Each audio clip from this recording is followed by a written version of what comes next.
নমস্কার বন্ধুরা, আজকে নিয়ে এসেছি পুর ভরা রুটি। এই রুটি একবার বানিয়ে খেলে বারবার করে বানিয়ে খাবেন, এতটাই সুস্বাদু। এই রুটি সকালের ব্রেকফাস্ট বা রাতের ডিনার বা অফিসের লাঞ্চ বক্সেও দিয়ে দিতে পারেন। খেতে খুবই টেস্টি, আর এটা কিন্তু এমনিতেও খেয়ে নিতে পারবে, চায়ের সঙ্গেও দুর্দান্ত লাগবে। তাই এই রুটি একবার বাড়িতে বানিয়ে তারপরে আমাকে কমেন্ট করে জানান আপনাদের কেমন লেগেছে।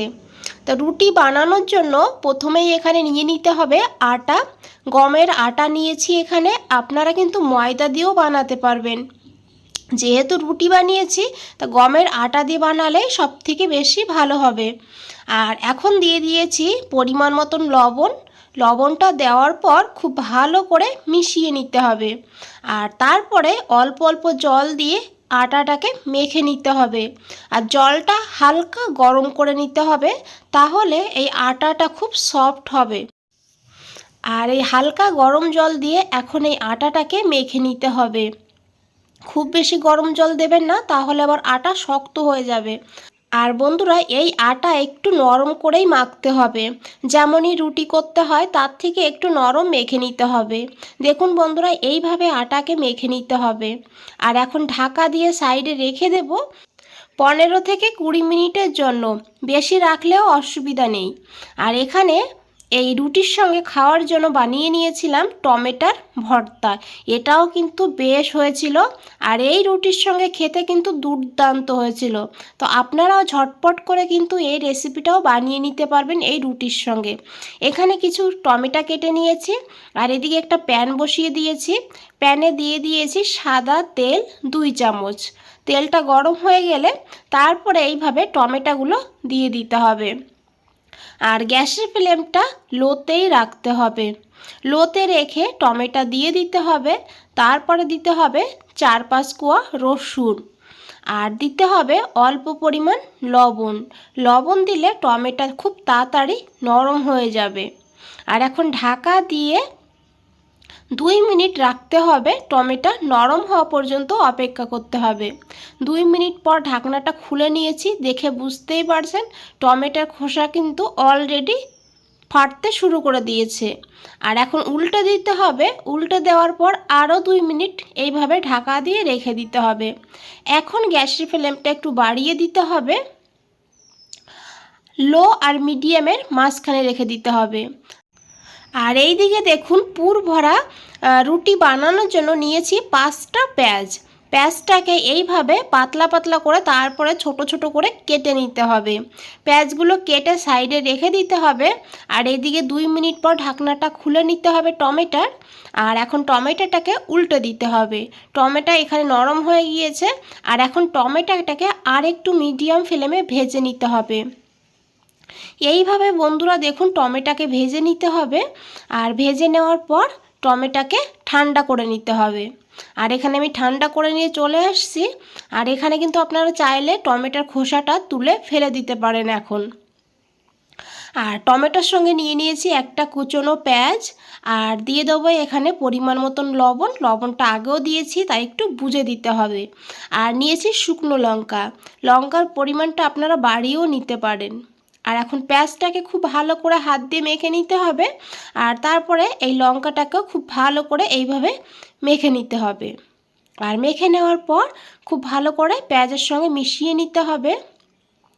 আর তারপরে যে রসুনগুলো আছে, রসুনগুলো এইভাবে হাত দিয়ে খুব ভালো করে মেখে নিতে হবে। আর দিয়ে দিতে হবে 2 চামচ সর্ষের তেল। তেলটা দিয়ে খুব ভালো করে মেখে নিতে হবে। আর বন্ধুরা, এখানে কিন্তু আপনারা ধনেপাতা কুচিও দিয়ে দিতে পারেন। আর এখন খুব ভালো করে টমেটোর সঙ্গে মেখে নিতে হবে এই পেঁয়াজটাকে। এখানে আমি দেখুন কিছু টমেটোর খোসা এইভাবে তুলে ফেলে দিচ্ছি, এটা আপনারা আগেই করে নেবেন। আর এখন খুব ভালো করে মেখে নিলাম। আর মেখে নিয়ে কিন্তু এখানে টমেটোর ভর্তা একদম রেডি। এটা কিন্তু ভাত রুটির সঙ্গে দুর্দান্ত লাগে খেতে। আর এদিকে দেখুন একটা প্যান নিয়ে নিয়েছি, প্যানে দিয়ে দিয়েছি 2 চামচ সর্ষের তেল। আর দিয়ে দিয়েছি 1/2 চামচ গোটা জিরা। আর দিয়ে দিতে হবে এখানে কাঁচা লঙ্কা কুচি। লঙ্কার পরিমাণটা বাড়িয়ে বা কমিয়ে নিতে পারেন। লঙ্কাটাকে একটু ভেজে নিতে হবে। তারপরে দিয়ে দিতে হবে এখানে যে পেঁয়াজগুলো আমরা কেটে রেখেছিলাম সেই পেঁয়াজ কুচি। পেঁয়াজটাকে দিয়ে এখন পেঁয়াজের কাঁচা গন্ধ চলে যাওয়া পর্যন্ত ভেজে নিতে হবে। 2 মিনিট ভাজলেই পেঁয়াজটা হবে। আর এখন দিয়ে দিতে হবে এখানে পরিমাণ মতন লবণ। লবণটা দিয়ে দিলে তাহলে পেঁয়াজটা খুব তাড়াতাড়ি সফট হবে। আর লবণটা দিয়ে খুব ভালো করে বন্ধুরা মিশিয়ে নিতে হবে। আর মিশিয়ে নেওয়ার পর এখন এখানে দিতে হবে কিছু মশলা। এখানে নিয়েছি 1/2 চামচ জিরের গুঁড়ো, আর দিয়ে দিতে হবে এখানে 1/4 চামচ গরম মশলার গুঁড়ো, 1/4 চামচ লঙ্কার গুঁড়ো। লঙ্কার গুঁড়োটা আপনারা বাড়িয়ে কমিয়ে নিতে পারেন। 1/2 চামচ হলুদ গুঁড়ো। আর এখন খুব ভালো করে এই মশলাটাকে পেঁয়াজের সঙ্গে মিশিয়ে নিতে হবে। মিশিয়ে নেওয়ার পর কিছু সময়ের জন্য ঢাকা দিয়ে রেখে দিতে হবে এই পেঁয়াজটাকে। এতে কি হবে, পেঁয়াজটাও নরম হয়ে যাবে আর মশলাগুলো ভাজা হয়ে যাবে। এখানে 1 মিনিট মতন ঢাকা দিয়ে রেখেছিলাম, আর 1 মিনিট পর ঢাকনাটা খুলে নিয়েছি। দেখুন পেঁয়াজটা কিন্তু বেশ ভালোভাবে ভাজা হয়ে গিয়েছে, মশলাটাও বেশ ভালোভাবে ভাজা হয়ে গিয়েছে। আর এখন দিয়ে দিয়েছি চা চামচের 1 চামচ গমের আটা। চামচটা ভরেই দিতে হবে। আটা দিয়েও কিছু সময় ভেজে নিতে হবে। আটার কাঁচা গন্ধ যেন না থাকে সেদিকেও খেয়াল রাখতে হবে। আর আটাটাকে ভেজে নেওয়ার পর এখন এটাকে গ্যাসের ফ্লেম অফ করে দিয়ে ঠান্ডা করে নিতে হবে। আর এদিকে দেখুন 15 মিনিটের জায়গায় এখানে আমি আধা ঘন্টা রেখে দিয়েছিলাম। আর দেখে বুঝতেই পারছেন কতটা সফট হয়েছে এই ডোটা। আর এখন এই ডোটাকে কিছু সময় আবারও মেখে নিতে হবে। মেখে নেওয়ার পর এইভাবে লেচি কেটে নিতে হবে। আর লেচিটা নেওয়ার পর এই যে এখানে একটু শুকনো আটা ছড়িয়ে দিতে হবে। আর তারপরে একটা ডো নিয়ে নিতে হবে। আর এইভাবে হাত দিয়ে বন্ধুরা বাটি মতন বানিয়ে নিতে হবে। আর দেখে বুঝতেই পারছেন এটা কিন্তু মাঝখানে পাতলা করবেন না, পাশটা পাতলা করবেন। পাশটা এইভাবে চেপে চেপে ঘুরিয়ে ঘুরিয়ে কিন্তু এইভাবে বাটি বানাতে হবে।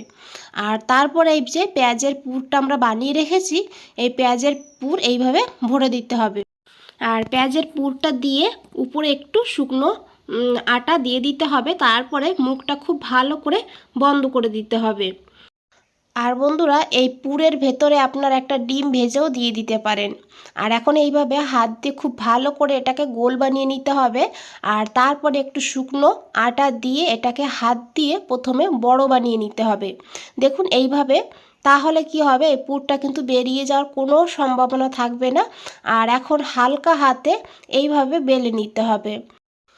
এইভাবে ঘুরিয়ে ঘুরিয়ে পাশটাতে বেলবেন, মানে পাশটাতে এর প্রেশারটা দেবেন বেলনের, মাঝখানের দিকে বেশি দেবেন না। আর রুটিটা দেখুন খুব বেশি মোটাও হবে না, আবার খুব বেশি পাতলাও হবে না। এইভাবে করে রুটিটা বানাতে হবে। আর এদিকে একটা তাওয়া রেখে দিয়েছিলাম গরম হওয়ার জন্য। তাওয়াটা গরম করে রুটিটাকে দিয়ে দিতে হবে। এক সাইড এইভাবে ভাজা হয়ে গেলে তখন এটাকে উল্টে দিতে হবে। আর গ্যাসের ফ্লেমটা লো আর মিডিয়ামের মাঝখানে রাখতে হবে। বন্ধুরা এই রেসিপিটা যদি একটু ভালো লেগে থাকে একটা লাইক দিয়ে দেবেন। আর নতুন বন্ধুদের বলছে চ্যানেলটা যদি এখনও সাবস্ক্রাইব করে না রাখেন তাহলে চ্যানেলটা সাবস্ক্রাইব করে আমার পাশে থাকুন আর আমাকে এগিয়ে যেতে সাহায্য করুন। দেখুন বন্ধুরা এইভাবে উল্টে পাল্টে রুটিগুলো ভেজে নিতে হবে। প্রত্যেকটা রুটি বন্ধুরা বলের মতন ফুলবে। আপনারা বাচ্চাদের জন্য বানাতে চাইলে তাহলে উপরে একটু ঘি না হলে একটু বাটার দিয়েও কিন্তু এটা ভেজে নিতে পারবেন। আমি একটু ঘি দিয়ে দিয়েছি, ঘিটা দিয়ে এইভাবে উল্টে পাল্টে ভেজে নিতে হবে। আর দেখে বুঝতেই পারছেন প্রত্যেকটা রুটি এইভাবে বলের মতন ফুলবে। দেখুন বন্ধুরা এটা কিন্তু ঠান্ডা হয়ে যাওয়ার পরেও নরম থাকবে। দেখুন এই দুটো রুটি আমি ঘি দিয়ে ভেজে নিয়েছি আর বাকিগুলো এমনি রেখে দিয়েছি। বন্ধুরা আজ তাহলে এই পর্যন্তই, ফিরে আসছি নতুন কোনো রেসিপি নিয়ে। আপনাদের এই সময়টুকু দেওয়ার জন্য অনেক অনেক ধন্যবাদ। ভালো থাকবেন, সুস্থ থাকবেন।